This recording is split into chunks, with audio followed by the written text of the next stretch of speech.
So let's give a warm welcome to Miss Faustina Abrahams. Okay, good afternoon. Oh, seriously? Good afternoon. Good afternoon. All right, don't make me feel bad. I saw how you treated everyone. We have a, I need you to wear the lapel mic.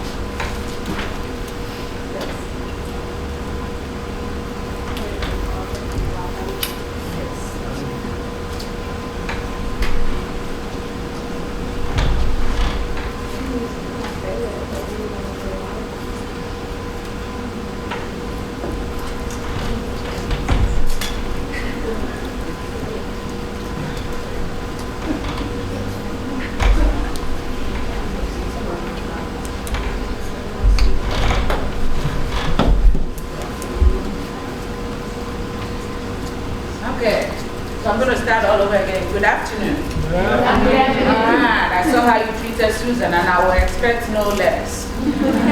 All right, so I think what Susan talked about is a great segue to what I want to talk to you about. You are course assistants in training, and you will be having a group of students to work with. And so in some ways, you are going to put on the hat of being an MSSU staff member. How cool is that? All right, so how many of you took the E-chug? How many of you did the ALR? You know what the ALR is? Who remembers what the ALR is? And Your mic is not on. AskListener Refer. All right. Faustina, Yes. your mic is not on. Sorry. We have to start all over again.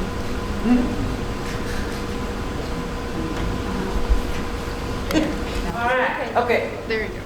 Do I need to start all over again? No, it's fine. Okay, all right. All right, so I want to start by giving you a little bit of introduction about our office, which is the Advising, Counseling, and Testing Services Office. How many of you are familiar with that department? Oh, okay, excellent. I usually say that most students will touch our office one way or the other before they graduate. And if you do not touch our office before you graduate, you will encounter us at your graduation because we usually work graduation. So here are some of the things that our office does. This is a 3-unit department made up of advising, counseling, and testing services. So for advising, we have professional advisors that work with students who are undeclared or Bachelor of General Studies, which is I put on as BGS, as most people know it. We also provide academic support for first-year students on academic probation.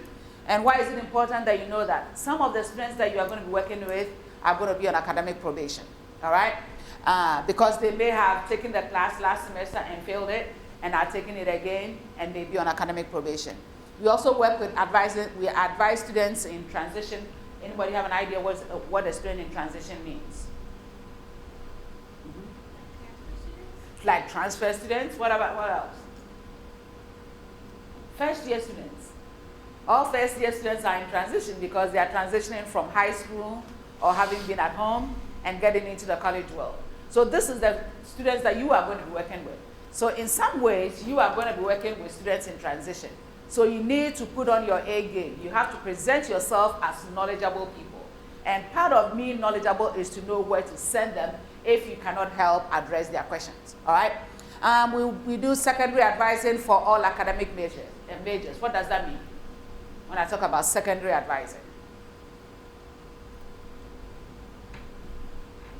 Whatever you are thinking is probably correct. Maybe if they have an issue with their first advisor or something. First advisor, who will be a first advisor? We usually don't use the term first advisor. Whatever you are thinking, I'm sure is correct. You just don't want to voice it out. A person they are assigned to. So we usually refer that to a primary advisor, all right? So sometimes it's not necessarily that you're having an issue with your primary or first advisor. Maybe they are not available. Or you go to the department and none of the faculty or advisors are available. And so you may want to stop by. Or you have a general question about advising. We as professional advisors, we are knowledgeable on most of our majors so that we can offer input to all students. And a lot of times between semesters, faculty advisors are not available. And our office, we work year round, and we even work through the lunch hour. So we are available for secondary advising. We also offer secondary advising for student athletes, with the exception of football. All right? Anybody here who is a student athlete? All right? If you're a student athlete, except for those who are who are football, they are advised. They have secondary advisors in this building. But then, if you are basketball or volleyball or track, you have a secondary advisor support in our office. The name of the person is Dylan Archer.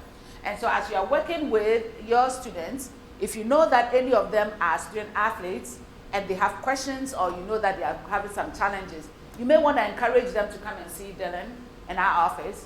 If they are footballers, one of the person they need to go see is Rachel Jennings, who is actually in this building. It's important that you know that, because you will encounter your students and you are going to know things about them when you actually do the activity that Susan suggested that you do with your students.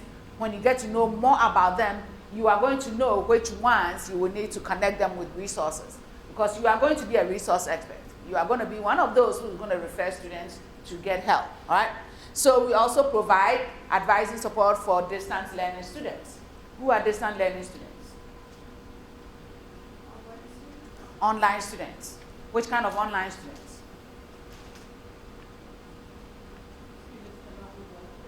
Say that again.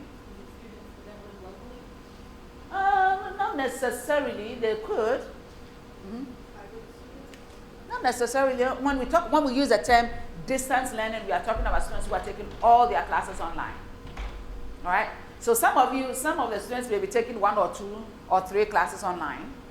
That will not make them an online student. Yeah, that means that they are taking an online class. But somebody who is taking all their classes online is a distance learning student. And we may have some students who one semester they are distance learning. The following semester they may not.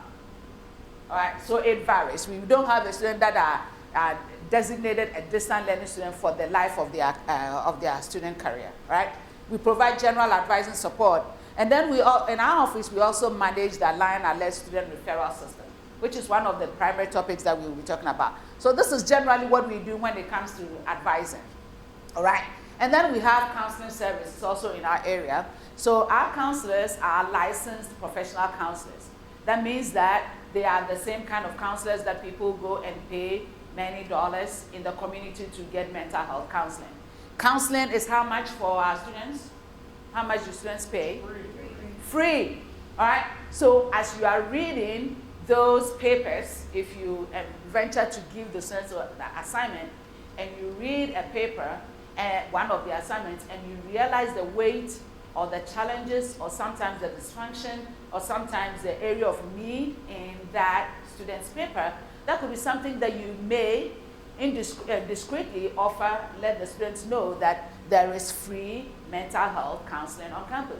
Because some of the students will divulge that information to you. I mean, they'll think that, hey, it's on paper, who cares? And if you get to know something and you don't do anything about it, especially when the need arises, you may end up feeling guilty. All right? So we want you to be aware of it. It is free and it is confidential. All right? We also offer screenings and preventative educational programs promoting good mental health. Every one of us may be at some point, and I'll not even venture to say maybe, every one of us at some point may need a little additional support. It may not necessarily mean professional counseling, but it could mean that you may need something to help you stay on track. You may need something to get you better. So there's always a need to keep your mental health in good check. There are things that you can do.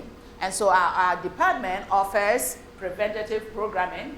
We also offer screenings where it is confidential to you, and based on the information that you put in the screening, they may offer some suggestions to you that you, if you choose to follow, you can, or you may learn things about your students in their papers, and you can give them suggestions, assuming that they do not want to talk to you directly.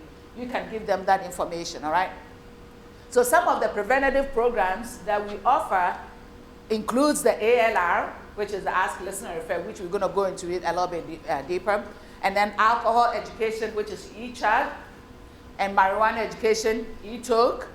And then one of the things that I mentioned earlier on was the mental health screenings. All right, so this is available on our website. I will make this PowerPoint available to Teresa and she can share it so that if somebody wants to click on it, you can easily access that and be able to see what I am talking about. All right, and then lastly, our third unit is the testing services. We offer testing proctoring for, in this case, online, students taking online classes, not necessarily distance learning. They could be taking just an online class and they may need test proctoring either on campus or off campus. We are a regional, national, and local testing center for ACT, HiSET. Anybody knows what HiSET is? How many of you are familiar with GED? Anybody? GED, yeah? No? GED as in those who do not finish high school and then they end up going to take a GED. Now they take HiSET. It's the high school equivalent certificate. All right? So we offer the HiSET. And then we also offer what we call prior learning credits by portfolio. Sometimes there are students who may have work in the community or based on their jobs, they actually have the experience or they have the knowledge base to actually provide a portfolio to show that they have the knowledge to have a class by credit so that they don't have to take a class. But nobody will know until they provide the documentation. And that documentation is compiled and put together in our office and presented to a department, and the department will review it and determine whether they can award a student credits for a class. So let's say we often find students who get credits by portfolio in the criminal justice program or environmental health. Those are some of the areas that we often find students who will get credits back through the portfolio system. So now, these are the 3 units that we have in our department. And so I'm going to go back and I'm going to pull some of the specific things that I was actually tasked to do. So the very first one is Line Alert. All right? So Line Alert is the online student referral system that can be accessed through Lionet. Okay? And it is connecting students experiencing challenges with academic resources or educational resources that can best help the students.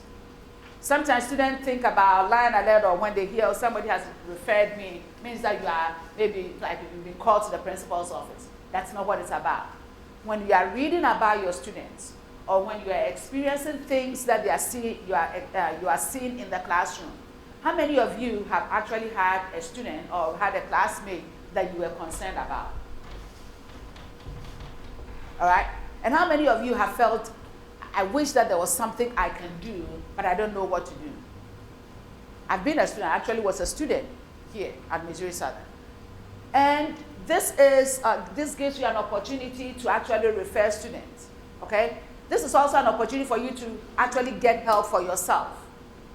So my director used to say that Line Alert for yourself could look like you raising your hand in class and saying, I need help. I want somebody to reach out to me. Because when you submit a referral on the student, we reach out to the student and we provide the service.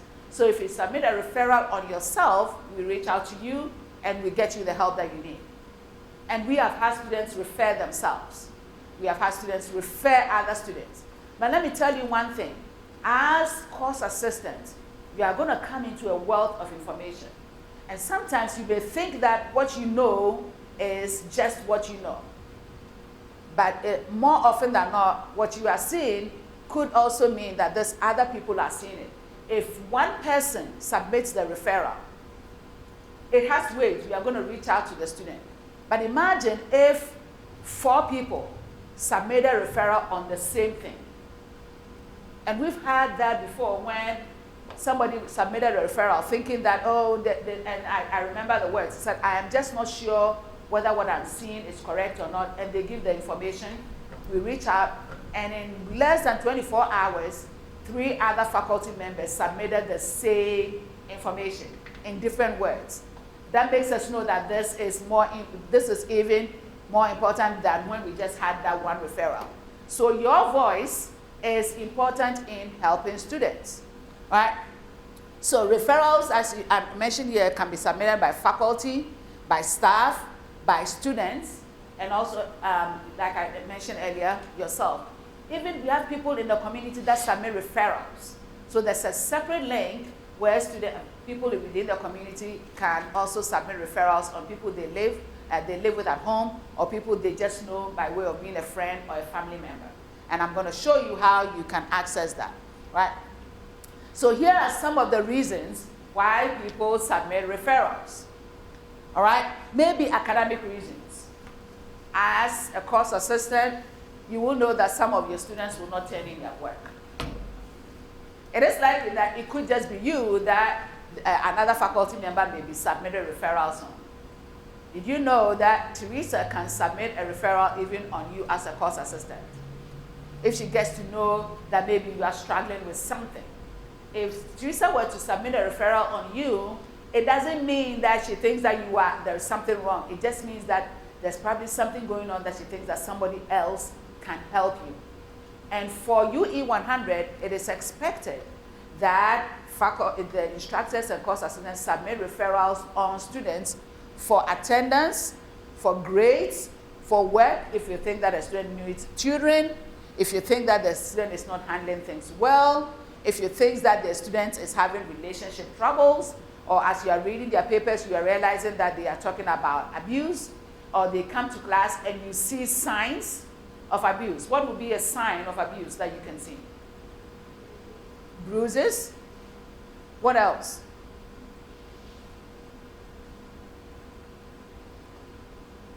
Maybe it's like some swelling or something of like certain areas. Yeah, swelling or certain areas. What else? Say it again. Body language like flinching. Things that are sometimes out of normal for that student, all right? And something that may be not normal for a student would be normal for somebody else. But if a student is been doing for the first 4 weeks, they come into class, they are getting their work done, they are engaging in class, and then all of a sudden, for the next week, 1 week, okay, that's fine. But 2-3 weeks, the student has disengaged, has stopped coming to class. There are certain things and you think, okay, something is just not right. Maybe you cannot put a finger on it. And then you remember you go back and you read that student's paper and you read something about maybe something that may look like a dysfunctional home. You put 2 and 2 together and you realize, okay, I could be wrong. I could be wrong. But maybe there is something wrong. But more often than not, from our experience, when students have submitted referrals, they usually were not wrong. When faculty have submitted referrals, they usually were not wrong. Let me tell you, we have had situations where we reached out to students who were referred. We reached out to the student and the student never came to see us, which is fine. We will do our part in reaching out to the student. And it is their choice whether they come and see us and get help or not. But we've had students who have kept that email that we used to reach out to them. And 2 years later, they use that same email and reply to us, and they would say something like, you remember me, you reached out to me, A, B, and C, and said this. At that time, I didn't need your help, but can I come and see you? I cannot tell you how many times we have seen those emails. And sometimes it baffles us. It's like, okay, did they really keep that email from 2 years ago? Because when they reach out to us, we look at it and we see, oh, this is not just a fresh email. It has the email from 2 or 3 years ago. So when you think that you are not making a difference, you may not have made a difference, you think, this year, but you may be making a difference later. But also something else that we have noticed, we've had an instructor would say something like, I've been talking to this student until I submitted a referral. When I submitted a referral, soon after that, they changed their behavior. We reach out to the student, we told them, usually when we reach out to a student, we tell them, somebody who cares about them is concerned. And immediately they change their behavior because they didn't know that somebody cared. Did you know that a lot of students think that nobody is paying attention to them? They think nobody cares. They think that their faculty don't care until somebody shows that they care. And they show they care by somebody getting them help. All right? So you do make a difference. Sometimes we have situations where referrals are submitted for inappropriate behavior, disruptive behavior. What would be an example of an inappropriate or disruptive behavior that you may want to consider submitting a referral on? You probably have experienced disruptive behavior. You probably have engaged in disruptive behavior before. What would you think? Like throwing things across the classroom. Throwing things across the classroom. Do you think that can happen? Yes, it can. What else? Bullying. Does that happen in college? What does bullying look like?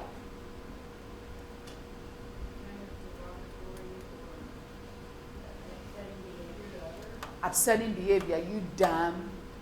Are you dumb? What kind of stupid question is that?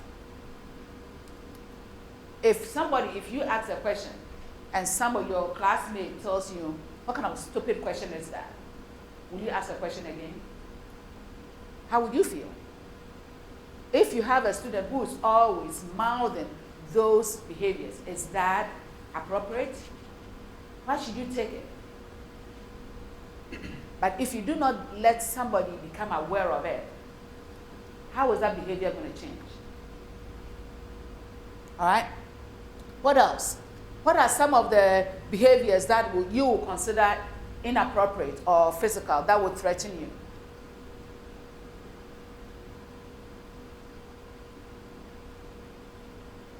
Whatever you are thinking is probably correct. You can't go wrong. Otherwise, I'm going to start going wrong. Like a student who threatens to hit you. Like a student who threatens to hit you. Does that happen in class? Yeah. Or what about students who come in and somebody says something and all of a sudden they do this how many times? How many times will be appropriate? Would that be appropriate? They get upset and then they throw their books on the table. How many times should that happen for it to be inappropriate? What if by throwing this now, it hits somebody else? Is that appropriate? Would you want to sit next to that student? Would you want somebody else to sit next to that student? Should somebody address it? How would I know? I'm sitting in my office. How would I know that that's happening in your class? We wouldn't know, right? Until you get asked to be aware. And we have made this simple for students to submit a referral. We have made it simple for faculty to submit a referral. All right, so I will, at this time, this is where we're gonna, okay. All right, so we will have an exam. I want to show you where you can look at submit a referral, all right?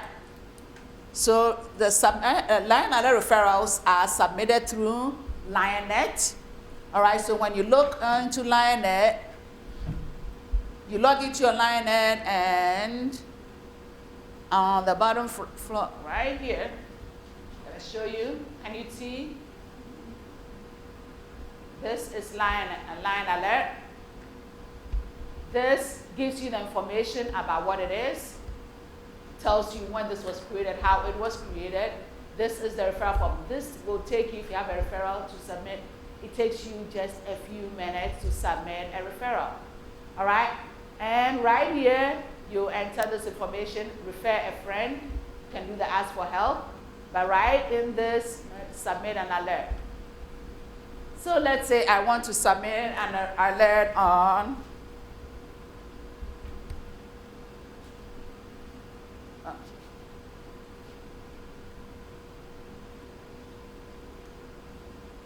all right. We have the student name, student testing. Now I kind of have to find my cursor.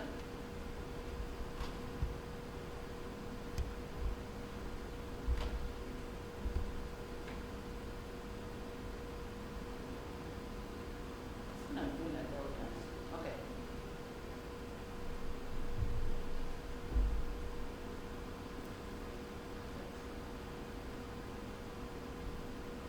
This Oh. This is just what the form looks like. So it asks for your phone number, the department, your relationship. So if it is as a course assistant or if it is as a friend, you enter with the information. And you can do this in any capacity. It can be just as a friend or a roommate. And this is just the simple questions. If it's attendance or grades, emotional concerns, life concerns, maybe you've heard that a friend lost a mom died or a dad died. They don't know what to do. They have not brought this to anybody's attention. There is help for them, all right? Inappropriate behavior. All these are just check marks. And then you enter here, give us an idea, give us the context, because when you enter inappropriate behavior, I don't know what that means, all right? Give us the context of what it is and submit the referral. That's it.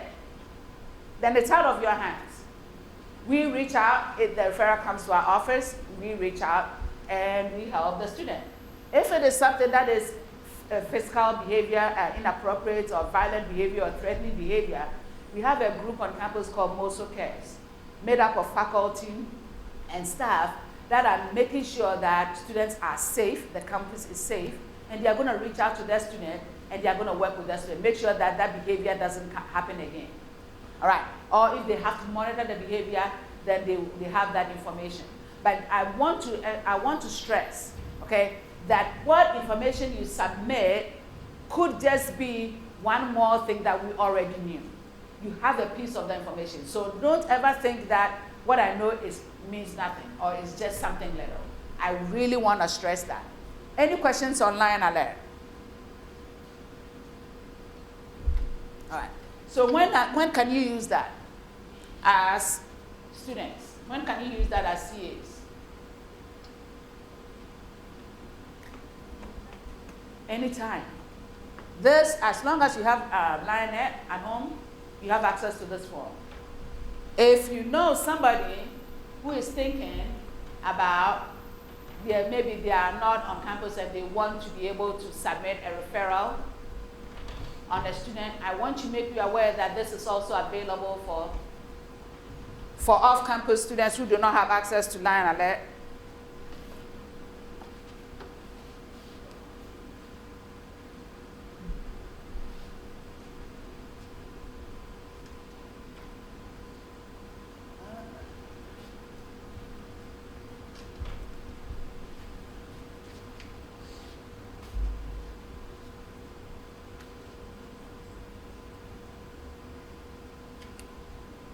Under the parent portal, this is Line Alert for non-campus, and this is the form asking the same information so that off-campus people can use that. It comes to us, and once again, we use that to help students. Right. Okay. Any questions?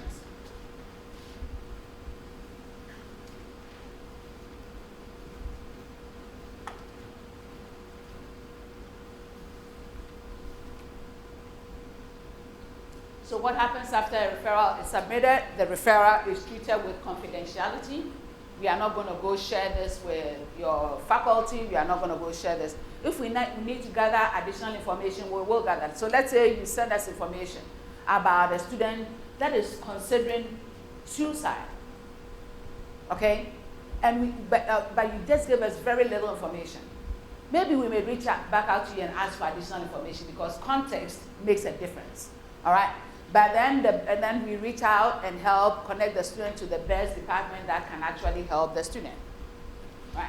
So I think that I'm going to ask this, if you find yourself with information about the student that you are concerned about, how many of you will be able to submit a referral? I want everybody of you to be able to raise your hand. I'm not saying that you should, but I want every one of you to be able to do that. Because sometimes just what you offer could just be what is needed to help a student when they cannot get help for themselves. Right. So now I'm going to move on to another topic. Ask, Listener, and Refer. This is the suicide prevention training. Why do you think that we need to talk about this?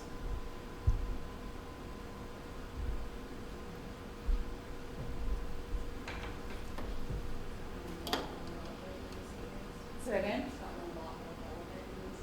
It's got a lot more relevant in recent years. Excellent. Want to hear from somebody who hasn't spoken yet? A lot of the times when it happens, no one realizes how badly the person is struggling. A lot of times when it happens, we don't realize how badly the person was struggling. What else? Because it's real and it's scary on both sides. Say it again. It's real and scary on both sides. It is real and scary.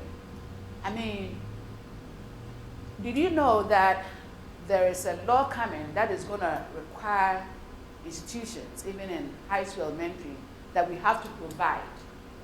We have to provide the suicide or hotline topic, hotline numbers on student ID cards. Because a lot of people know somebody, or sometimes they themselves need help. And at the moment of needing help, they cannot even think about what number to contact. So there's a law being considered in the Senate asking for institutions to do that, to provide, to make it easier for people to be able to get that information that they need. So this is a training that helps us to make sure that you know, that I know, that we can be able to help, all right? So let me give you an idea. Did you know that suicide is one of the leading causes of death in the US? I mean, in 2017, this is about the most recent numbers that we have. Suicide was the 10th leading cause of death. 47,000 people died by suicide in 2017. This is based on the numbers that are reported as suicide. How many of you know that there is still some shame associated with death by suicide? And so sometimes people will not actually say somebody died by suicide. So if we were to know the actual numbers, it's more than 47,000. All right? Did you know that is the second leading cause of death among individuals between the ages of 10 and 34? College students, what age bracket is that? Do we fall within the ages of 10 and 34? College students? Right? Did you know that suicide, more than 2 times as many suicides as there are homicides? How many times do we see homicides and we get scared? 2 times.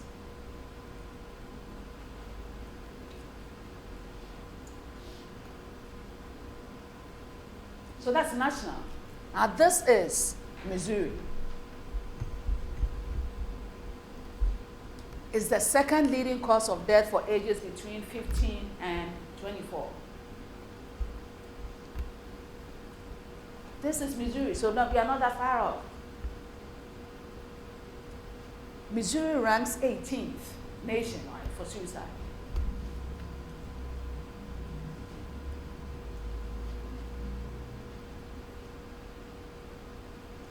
So now let's get closer to home.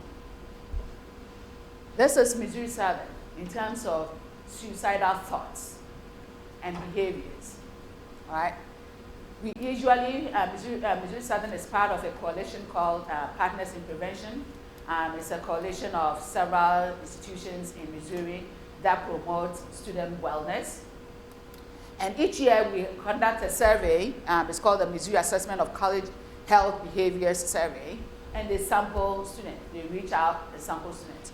This is last year, 252 of our students submitted a survey, and this is a sample of the responses, okay? 18% of MSSU students out of that 252 reported having suicidal thoughts in the past year. All right? 41% of the MSSU students reported having suicidal thoughts in their lifetime. 1.4 of them actually attempted suicide that previous year. 30% of them sought for help at a college campus. Take a look at this last one. 41% have been concerned about a friend having suicidal thoughts or behavior. Some of you may fall within any of these or multiple of these areas. In case you haven't fallen within any of these, the students that you are going to have in your class, chances are that you will encounter some of them. So we can't intervene to prevent suicidal thoughts. You cannot intervene. The fact that we are talking about, sometimes people say that, oh, you talk about suicide and you are putting ideas in people's heads. It's a myth. The fact that you ask somebody if you are thinking about harming yourself or dying by suicide or some of those will never put that idea in somebody's heart. If somebody is having those behaviors, by asking, frees them more than it is putting an idea in their heads. All right? We can't intervene to prevent the suicide thoughts, but we can intervene to prevent a suicidal action. And this is where you come in. And this is why we provide the training, Ask, Listen, and Refer. All right. So you are going to be introduced. Some of you have already taken the Ask, Listen, and Refer training to help you. And come on, yeah, you were wearing that T-shirt. I did not even notice that until I just saw that. All right. So ask, listen, and refer. You are going to see some of these T-shirts. If you want to wear one of these T-shirts, come and talk to me after you've taken the assessment. All right? But the whole idea is to be able to know enough that when you encounter somebody who is having a suicidal behavior or thought, that you can help. All right? So, Ask, Listen, and Refer is a suicide prevention training designed to help faculty, staff, and students prevent suicide by teaching you how to identify people at risk for suicide, how to recognize the risk factors, the protective factors, the warning signs, and how to respond to and get help for somebody at risk. So, some of the places you may encounter that behavior will be in that paper that Susan has encouraged you to have your students write. They are going to be telling you things. When you've gotten into this role, you are going to be learning things. All right? And it takes you just about 20 minutes. How many of you can give me 20 minutes of your time today? Already, you've given us 4 hours of your time today. Just take 20 minutes to go through this training. And it will equip you to be able to ask. It will equip you to be able to listen without judgment. That is one of the great things. Listening without judgment. And it will be able to equip you to refer a student. Sometimes the referral is directly through the line alert. And sometimes the referral is also giving you, because through the training, it will give you the hotlines, numbers that you can give to a student to say, if you are going through this, this is a number that you can call.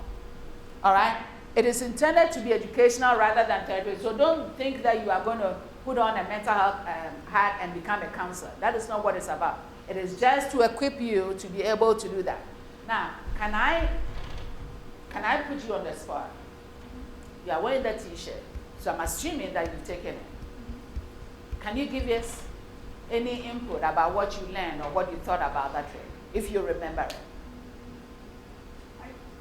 It just helped me a lot, like figuring out, like, because it's basically like your PowerPoint, like it gives you like the breakdown of everything, and I just didn't realize that it was, like I realized it was like a big issue, but I didn't realize that it was like that big of an issue.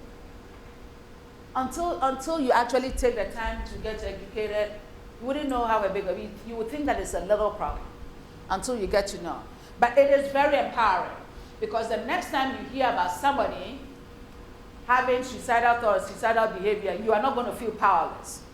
You will know enough to be able to help. So that's on the suicide prevention level. The other educational programs that we have is the E-chug and the E-toke. These are basically an online tutorial program to educate college students on how the body responds to alcohol, and including how to calculate the blood alcohol level.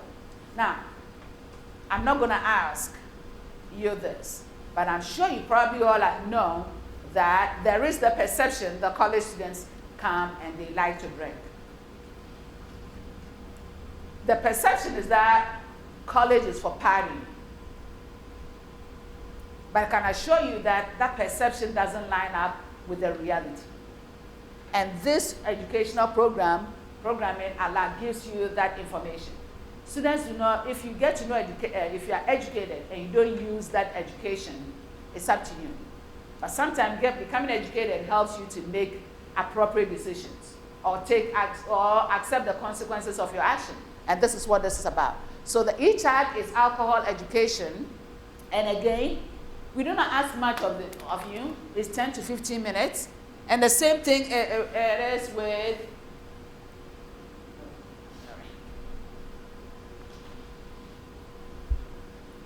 the same thing with E-toke. E-toke is marijuana education. All right. So why do we want to have our students take these assessments? Why do you think that we should let our students take these assessments? They're going to face a lot of peer pressure now. They are going to face a lot of peer pressure. They are going to think everybody is doing it. Is everybody doing it? Are you doing it? Are you doing it? I'm not asking you to answer right now. They are thinking that everybody is doing it. But what if they knew that you are not doing it? Do you think that just by that, maybe that peer pressure could be no pressure for me because my friend is not doing it? All right. So your students are going to be required to take the ALR training to be educated so that they can be informed and be able to help, or sometimes get help because of what they learn. They are going to be required to take the E-chug and E-toke, and at the end of it, they are going to have certificates to show that they've done it. What they do with that information is up to them. Our part is to educate, and then they do whatever they want to do with it. Right. A few of other resources that we have on our that we provide is Body You. Body You is basically a program for students' happiness and well-being, paying attention to our bodies, and taking good care of ourselves. It is free. It addresses eating disorders, and I think that this section actually addresses correctly. Body is a self-guided educational program with tools designed to help you stay fit and healthy, manage stress and anxiety. Okay, as soon as I said manage stress and anxiety, that just tells me that everybody needs to do this. How many of you have encountered stress? I want to see every hand, because if you have not encountered stress, I need to give you one right now. As a college student, you will encounter stress. This is not being assigned, though, for the class. But if you are interested, you may want to take advantage of it and learn more about it for yourself, all right? And it takes a 5-minute screener to give you the program, to let you know whether you need to get some more help or not. And again, the college mental health online resource and screenings is also on our website. And like I said, I will send this PowerPoint to Teresa and you can share it with me. So if you need help or have any questions based on what we've talked about, or if this has prompted some questions, or you are figuring out, okay, I know somebody who may need help, come and talk to us, or send the person to come and talk to us. Our phone number is 417-625-9324. If you know somebody who could benefit from counseling, it is very simple. They don't need to come to us. Counseling services at MSSU.edu. They send that email there, and we reach out to them, and we can schedule an appointment or have a conversation with them. We are located right across from Teresa's office for advising and counseling, Hens Hall Room 314. And then for testing, our location is Webster Hall Room 117 or 118. So I have come to the end of my presentation, and I want to say thank you for listening. And I think at this time, if you have any questions for me, somebody is ready to just give me the clap. Is that what you were doing? Get ready to do the clap? All right, so I'm going to have you stand up, and then I am going to accept the clapping that you are going to do already. Okay, so everybody join and let's clap for me.